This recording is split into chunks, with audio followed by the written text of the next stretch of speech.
বর্তমান বাজারে তেলের সমস্যা।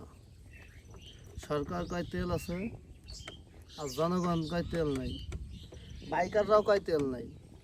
তেলের পাম্পে গেলে পাম্প মালিকরাও খেদায় দেয় তেল নাই। আসলে ঘটনা কি, তেল আছে নাকি নাই?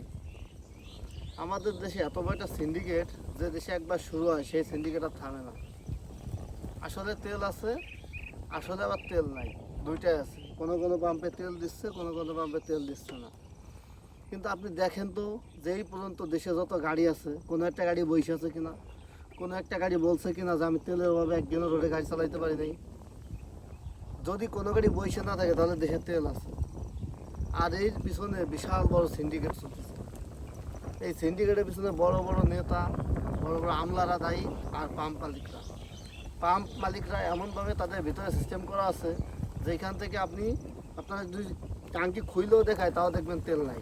কারণ ওদের ভিতরে আলাদা রিজার্ভ ট্যাঙ্কি আছে, সিস্টেম আছে, সেখান থেকে পাইপ খুললে তেল আসবে, পাইপ না খুললে তেল আসবে, এরকম একটা সিস্টেম আছে। তো দেশে তেল আছে, কিন্তু সিন্ডিকেটের কারণে মানুষ তেল পাচ্ছে না।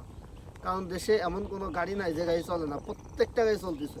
রোডে এমন কোনো গাড়ি নাই যে একটা গাড়ি বসে হয়েছে এরকম কেউ বলবে না, সব গাড়ি চলতেছে দেশে। এটা হচ্ছে আমাদের বাংলাদেশের সমস্যা।